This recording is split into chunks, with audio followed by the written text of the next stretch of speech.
that you didn't walk in after last week?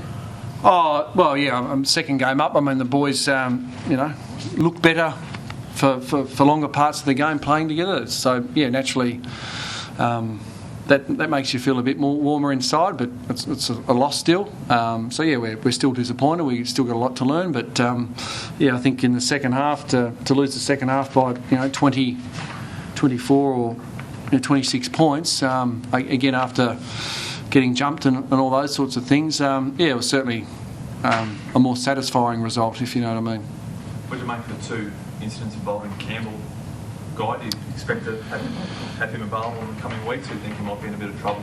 Yeah, well, I mean, the stock standard response, which is ultimately honest, is I haven't actually seen it. I mean, you see it live, and obviously the first one didn't see, and then the second one, we know the head's a protected part of the human body, but as I said, having not seen it, it's only at the corner of your eye you see those sorts of things. But yeah, we've spoken to Brownie. We know he plays it hard and tough, and for him it's about making sure we play within the rules, because we know what he provides for the footy side, and the best place for him to provide that is on the field. So as I said, there's an ownership of the rest of the group too, to make sure that they physically put themselves on the line. So Brownie, if he has to, or he feels like he has to go out of his way to impart that physical presence, I think that says more about the rest of the group. So I don't feel like he has to, because I think I'm very encouraged by the way our fellas attack the footy and how hard they are, putting their head over the ball and protecting their teammates.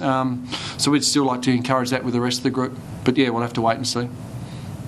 We're encouraged by Carmichael's display today. It seemed to improve on what he did last week. Yeah, well, obviously, look, I actually spoke to Dan Gorringe's parents before the game, and they said, hopefully Dan hasn't played the game before he steps foot out there. He's already played a half a game. That was their comment, and I said, well, don't worry, he won't be, the Lone Ranger out there. It's like our boys last week, probably 22 of them were playing their first game again. So, but yeah, I mean, Carmichael's no different to everyone else last week, and he improved marginally again this week. And I said that's a pleasing thing, like a lot of the boys did. I think we started to take some steps forward. I mean, 119 down to 71 is making sure that we're moving forward, and this is purely on those numbers. We're moving in the right direction. Just getting back to Brownie, you were saying he may feel that he needs to impart himself more physically on the game. Is that a part of your game, just having so many kids and being a new side? Is there perhaps sort of Brownie feeling, the game's slipping away from us early, we need to just shake things up a bit? Did you get a bit of a sense of that? Yeah, well, when we sat down with Campbell, once he eventually signed, he was coming. I said, look, I've worked with these boys for the last 2 years. We've got that Queenslander rugby league / rugby union mentality in some of these boys. They go hard, and we've seen Charlie Dixon go hard, and a lot of the other homegrown talent. So I don't feel like you have to go out of your way to impart yourself on the game. These boys can stand on their own 2 feet, and as I said, the sooner we all step up to the line and do that, we're obviously going to be better off. And it's something Campbell doesn't have to go out of his way to do that. He shouldn't feel like he has to just because he's looking around. They're all 18 and 19-year-olds. But yeah, I mean, Campbell's obviously, as we know, that's the strength he brings to the group is his attack on the footy. A good luck stopping him. Yeah. I've got some history, but I know his father fairly well, so.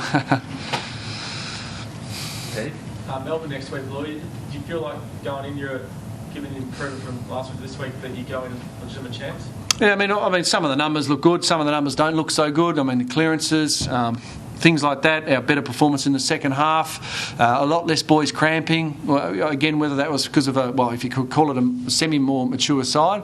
But yeah, I mean, I think Ken Hinkley spoke to the forward group, for example, and said, how are you feeling going into the last quarter? And they all sort of nodded and winked and said, yeah, we're feeling good. And whereas last week, they're all out on their feet. So again, we're just slowly, inch by inch, metre by metre, filling up our tanks, exposing each other to each other's style of football, and trying to play a brand of footy that we can be proud of. And as I said, it's just baby steps at the moment, but at least we're moving forward. We're not going backwards. Were there any reports from you guys?